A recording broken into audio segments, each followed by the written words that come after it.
Olá pessoal, tudo bem com vocês? Aqui é o professor Fernando Martins, disciplina Língua Portuguesa, e nesta videoaula irei comentar sobre figuras de linguagem.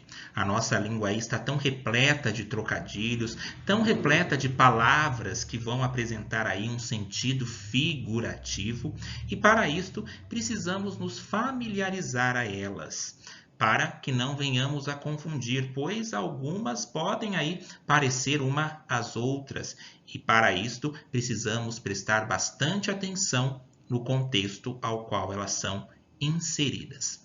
Para isto, escolhi aqui um texto que foi aplicado pela Unifesp, fazendo aí alusão, referência a uma novela chamada Celebridade, de autoria de Gilberto Braga.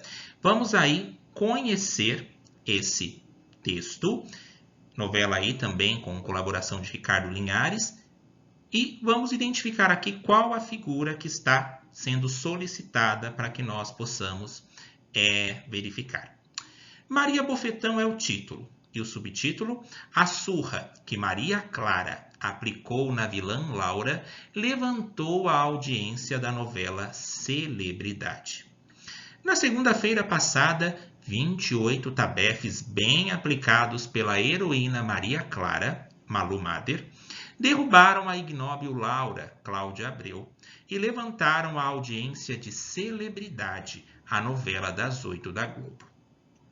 Tanto a mocinha quanto a vilã ganharam nova dimensão nos últimos tempos.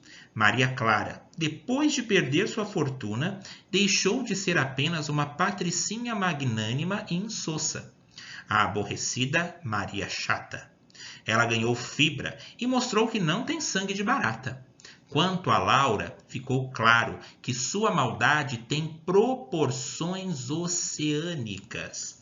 Notem esse termo que está grifado. Quanto a Laura, ficou claro que sua maldade tem proporções oceânicas. Ela é muito maldosa. Ela era muito maldosa na novela. E ela continuou com suas perfídias, com suas perversidades, com suas maldades, mesmo depois de conquistar a fama e o dinheiro que almejava. Por tripudiar tanto assim sobre a inimiga, atraiu o ódio dos noveleiros. Matéria aí publicada devido à repercussão dessa cena na novela pela revista Veja em 5 de maio de 2004. Vamos então à questão. No trecho, conforme destaquei ali, quanto a Laura, ficou claro que sua maldade tem proporções oceânicas. A figura de linguagem aqui representada é qual? Letra A. Uma metáfora, já que compara a maldade com o oceano. Vamos lá. O que é uma metáfora? Uma metáfora é uma figura de linguagem em que há uma transferência de sentido de uma palavra para outra, mantendo uma relação de semelhança. Como assim? Se eu falo, por exemplo, aquela garota é uma flor de pessoa. Percebam que eu estou colocando características da flor na pessoa, trazendo ali uma conotação. A pessoa não é uma flor ao pé da letra, mas eu acabo empregando características, eu trago semelhanças da flor para a pessoa, de que ela é uma pessoa sensível, uma pessoa meiga, uma pessoa delicada, diferente de eu falar, por exemplo, aquela pessoa é um espinho na minha vida. Daí eu já faço uma outra conotação, de que ela me atrapalha, de que ela me fere. Então, a metáfora, eu acabo trazendo ideias de semelhança. Então, uma palavra eu atribuo a uma pessoa. Outro exemplo, ela é uma estrela. Por exemplo, ela é uma estrela de cinema. Eu acabo atribuindo o sentido da estrela, mencionando que ela é uma pessoa que brilha, ela é uma pessoa que se destaca onde está. Então, isso é uma metáfora. Será que diante desse trecho aí que o exercício está nos pedindo, quanto a Laura, ficou claro que sua maldade tem proporções oceânicas, é uma metáfora? Não. Por quê? Porque aqui menciona na letra A uma metáfora, já que compara a maldade com o oceano. A maldade não está sendo comparada com o oceano. Por exemplo, a maldade é como um oceano. uma comparação. A maldade é um oceano. Não está nesse sentido. E sim está no sentido de falar o quê? Quanto a Laura, ficou claro que sua maldade tem proporções oceânicas, que a maldade dela é tão exagerada que chega a ser medida conforme um oceano que não tem fim. Então aqui eu tenho a linha do exagero. Sendo assim, é uma hipérbole. E o que é uma hipérbole? Uma hipérbole é uma figura de linguagem que apresenta um exagero. Muitas vezes no dia a dia nós utilizamos esses tipos de figuras involuntariamente. Quando eu falo, por exemplo, estou morrendo de sede, estou morrendo de dor de cabeça. Não que necessariamente eu vá morrer devido a esse problema, mas para destacar que eu estou com muita sede, que eu estou com muita dor de cabeça. Se eu falo, por exemplo, essa mochila pesa 1 tonelada, ela não pesa 1 tonelada, mas é um exagero intencional para mostrar que essa mochila está pesada. Sendo assim, esse termo ficou claro que sua maldade tem proporções oceânicas, está sendo destacado para mencionar que a maldade da personagem era muito exagerada. A personagem em si fazia maldade do nada. Pisou no carro dela ou não pisou, ela fazia maldade. Então vai ao encontro também de conhecer ali a personagem em específico e de como que essa personagem, criada pela atriz Cláudia Abreu, ela foi desenvolvida pelo autor. Ela tinha sim uma maldade exagerada. E aí houve uma figura. Maldade tem proporções oceânicas. Olha só, o termo proporção aqui já nos leva a uma melhor clareza do porquê dessa resposta. Quando eu falo em proporção, eu estou falando de quantidade. Proporção, muita. Mas, professor, não existe também proporção pouca?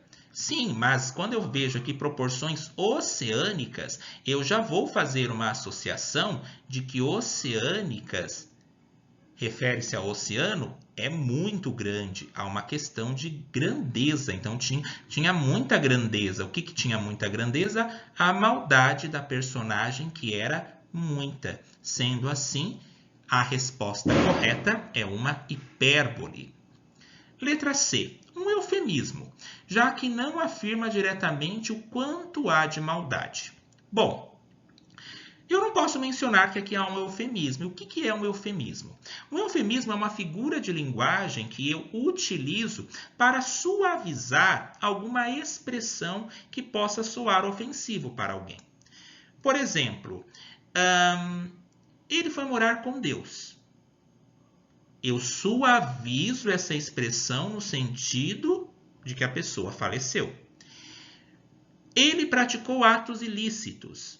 Eu estou suavizando essa expressão para não mencionar que ele é um ladrão. Ele é um boa-vida. Eu estou suavizando essa expressão para não mencionar que ele não faz nada. E aqui não aparece esse tipo de figura no exercício. Então, vão aí fazendo essas anotações de cada uma dessas figuras. Uma ironia, pois se reconhece a maldade, mas ficam pressupostos outros sentidos. O que é uma ironia? Ironia é quando eu falo o contrário daquilo que eu realmente quero falar. Por exemplo, se eu entro em uma sala de aula e os alunos ali estão todos em desordem, todos conversando, e eu chego na sala e falo: muito bem, parabéns pelo comportamento de vocês. Eu estou falando o contrário daquilo que se espera, porque não é aquilo que está acontecendo. Então, isso é uma ironia. E no texto que foi apresentado aqui, com o título Maria Bufetão, em nenhum momento está expressa uma ironia. E sim, vai bem direto ao ponto de que a maldade da personagem tem proporções exageradas, tem proporções oceânicas. Letra E, um pleonasmo, já que entre a maldade e oceânicas há uma repetição de sentido. Bom, pleonasmo, uma das características dele são aquelas que nós ouvimos às vezes, subir para cima, descer para baixo, mas o pleonasmo, ele pode também, ele é realmente uma redundância de termos no âmbito aí das palavras. Mas, às vezes, ela pode conferir algum vigor. Se eu falo, por exemplo, ele via tudo com seus próprios olhos. Se ele via, necessariamente que era pelos olhos. Mas, pode conferir aí um certo vigor na expressão que foi mencionada. Sendo assim, a alternativa correta aqui é a letra B, é uma hipérbole, pois expressa a ideia de uma maldade exagerada. Agora, separei aqui 5 frases para nós verificarmos quais são as figuras a que elas conferem. Assinale a alternativa que indica a correta sequência das figuras encontradas nas frases abaixo. Sou uma ilha longe de você. Naquele dia, o presidente entregou a alma a Deus. Os operários sofriam naquela mina, pelo frio em julho e pelo calor em dezembro. A população deste bairro corre grande risco de ser soterrada por essa montanha de lixo. A neve convidava os turistas, que receosos a olhavam de longe. Vamos verificar então quais as figuras que aparecem em cada uma delas. Sou uma ilha longe de você. Notem aqui qual que é a palavra principal, ilha. Sou uma ilha longe de você. Quem é uma ilha longe de você? Eu. Temos aqui um sujeito oculto ou um sujeito elíptico, que pode ser o nome também de um sujeito oculto. Eu sou uma ilha longe de você. Eu sou uma ilha. Lembram lá da metáfora em que eu mencionei que a figura de linguagem que é uma transferência de significado de uma palavra para outra, mantendo uma relação de semelhança. Eu não sou uma ilha, mas se eu chego para alguém e falo assim, eu sou uma ilha longe de você, o que essa palavra ilha aqui vai me trazer de semelhança? Vamos lembrar lá do filme estrelado pelo Tom Hanks, O Náufrago, em que ficou ali preso em uma ilha por muito tempo. Se eu sou uma ilha longe de você, significa que eu estou sozinho, eu estou solitário. Então, a palavra que eu consigo aqui fazer uma associação é com sozinho, é a palavra solidão. Dessa forma, eu tenho sim uma expressão de sentido. Eu tenho sim uma relação de semelhança. Então, nós já sabemos que a resposta pode ser pode ser a letra A ou a letra E, porque realmente é uma metáfora a letra A, primeira aqui. Está pedindo para que nós verifiquemos a sequência. Agora, naquele dia, o presidente entregou a alma a Deus. Lembra que comentei do eufemismo? Que é aqueles termos aos quais eu quero suavizar uma expressão que possa parecer grotesca para alguém, ou que possa gerar aí um certo sofrimento maior e que eu tento suavizar para ir para o meu interlocutor. Naquele dia, o presidente entregou a alma a Deus.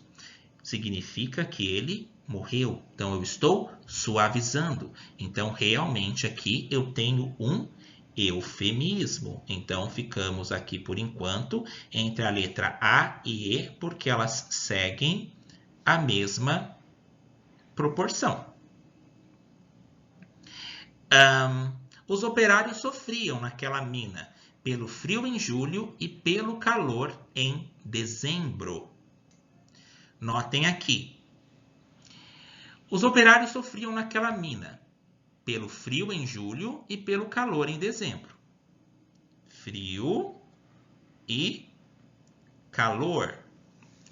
Notem que frio e calor são ideias opostas e são ideias que ficam bem claras. Então, desta forma, eu preciso prestar muita atenção com a questão da antítese e do paradoxo. O que é uma antítese? Antítese são ideias que mostram um contrário, mas que esses contrários eles ficam bem evidentes. Por exemplo, não haveria luz se não fosse a escuridão. O contrário de luz é escuridão. E esses contrários eles ficam bem claros. Se eu mencionar para vocês assim, dia e noite, calor, frio, são ideias opostas, mas que têm aí uma clareza. elas têm coerência. Agora, o paradoxo, ele é aqui uma questão, uma figura em que também se apresenta um contrário, mas que existe aí uma incoerência. Se eu falo, por exemplo, eu vivo sonhando acordado. Como uma pessoa pode sonhar estando acordada? Entende-se que uma pessoa sonha quando está dormindo, mas existe aí uma certa incoerência. Estou sonhando acordado. Há um contrário aí, mas esse contrário ele não fica claro, não há coerência entre esses termos. Dessa maneira, isso é chamado de paradoxo. Sendo assim, os operários sofriam naquela mina pelo frio em julho e pelo calor em dezembro. Será que é um paradoxo ou uma antítese? Aqui é uma antítese, porque está bem claro. Pelo frio em julho e pelo calor em dezembro. Frio e calor, ideias opostas e que há coerência, sendo assim, há uma antítese. Agora vamos verificar aqui a outra. A população deste bairro corre grande risco de ser soterrada por esta montanha de lixo. Lembram aí do exagero? A população desse bairro, ela corre grande risco de ser soterrada. Uma população inteira de um bairro será soterrada por uma montanha que é feita de lixo, que foi produzida por causa de muito lixo? Não. Então, aqui há um exagero intencional. Sendo assim, eu tenho o quê? Tenho uma hipérbole. Notem aqui somente uma correção. Vamos colocar aqui essa letra E, para que fique mais claro, porque houve aqui uma repetição. E o objetivo justamente é trazer para vocês aí a explicação de cada uma das figuras de linguagem. Então, por enquanto, temos metáfora, eufemismo, antítese, hipérbole. Agora a última. A neve convidava os turistas que, receosos, a olhavam de longe. Notem aqui, a neve convidava. Eu estou empregando características humanas a seres que não têm vida própria como nós humanos. Por exemplo, a neve convidava. Neve convida alguém? Não. Então eu estou personificando algo irracional que não tem aí um comportamento conforme o humano. Por exemplo, se eu falo, hoje as pedras vão cantar. Pedra canta? Não, mas eu estou empregando uma característica humana a um ser irracional. Se eu falo, por exemplo, o leão de Nárnia conversou comigo. Leão conversa conforme as pessoas? Não, então eu estou personificando-os. Então eu posso chamar essa figura, a qual eu emprego características humanas em seres que não têm vida própria, como os humanos, eu chamo de prosopopeia ou de personificação. Por isso que aqui na letra E eu risquei, porque senão iria ficar tanto a letra A como a E correta. Sendo assim, eu tenho a figura que se chama prosopopeia. Por exemplo, a lua pelo sol foi se apaixonar. Lua se apaixona. A lua me traiu. Lua trai. Eu estou, de alguma forma, querendo apresentar aí uma mensagem personificando seres inanimados ou irracionais com comportamentos humanos. Então, isso é chamado de personificação ou prosopopeia. Sendo assim, a alternativa correta é a letra A. Mas vou comentar aqui algumas, as quais não mencionei ainda. Alternativa certa, a letra A. O que é uma gradação? Gradação, nós podemos aqui associar pelo radical aqui da palavra grade, que significa algo que é gradual, algo que tem um crescimento ou uma diminuição. Por exemplo, o sanduíche era gostoso, delicioso, saboroso. Eu vou aumentando o grau ou diminuindo o grau. Ele era rápido, ele era veloz, ele era rapidíssimo. Então percebam que numa escala eu estou aumentando o grau. Sim, assim, isso é uma gradação. Elipse. O que é uma elipse? É quando eu omito o sujeito, conforme mencionei. Por exemplo, fui à praia. Eu não preciso colocar o eu aqui para saber quem que é o sujeito. Então, elipse, por exemplo, eu fui à praia e depois eu fui ao quiosque. Notem que eu não preciso repetir esse sujeito. Fui à praia e depois ao quiosque. Isso é uma elipse, quando o sujeito ele é omitido, mas a falta desse sujeito não me impede de entender o significado daquele contexto. Uma metonímia, conforme aparece aqui. O que é uma metonímia? Metonímia é quando eu faço também uma substituição. Muitas vezes, a marca pelo produto. Se eu falo, por exemplo, vou comprar uma Coca-Cola. A marca Coca-Cola em si, ela já ficou tão famosa que eu não preciso falar, vou ao mercado comprar um refrigerante da marca Coca-Cola. Então, existe ali uma certa redução em que o nome ele já ficou tão forte que não é necessário que eu faça essa repetição. E também existe a metonímia no seguinte sentido. Por exemplo, ele comprou várias cabeças de gado. A parte pelo todo. Ele não comprou somente as cabeças. Ele comprou o gado todo, mas ele acaba se referenciando a uma parte em específico, mas que eu já consigo aí verificar que, na verdade, ele comprou todo o gado e não só a cabeça. Mesma coisa que eu mencionasse, ele precisa de um teto para morar. Ele não precisa somente do teto, mas a palavra teto já nos remete ao todo, que é a casa. Existe também, por exemplo, ele tomou 2 pratos de sopa, ele não tomou os pratos. Eu estou falando do conteúdo pelo continente, eu estou falando que ele tomou a sopa que estava dentro do prato. Então, isso acaba sendo o quê? Uma metonímia. Por exemplo, li Machado de Assis. Machado de Assis já nos traz aí a certeza de que li vários livros do autor Machado de Assis. Uma comparação. Comparação é quando eu menciono, ela é como uma estrela, ela é como uma onça. Então, eu acabo comparando um ser com o outro. Então, cuidado para distinguir metáfora de comparação. Para que exista uma comparação, é necessário que haja 2 elementos e o como ali justamente para nortear essa diferenciação. Catacrese. O que é uma catacrese? Catacrese é uma metáfora desgastada. Como assim? Às vezes existem termos que já ficaram tão utilizados que nós acabamos aí não encontrando uma outra terminologia para fazer essa diferenciação. Por exemplo, dente de alho. Empreste-me um dente de alho. Qual outro nome que eu posso substituir dente de alho? Percebam que já ficou tão popularizado que eu não consigo encontrar um outro nome para substituir. Cabeça de alho, por exemplo, céu da boca. Esses termos aí aos quais eu não consigo encontrar um nome mais apropriado são chamados de catacrese.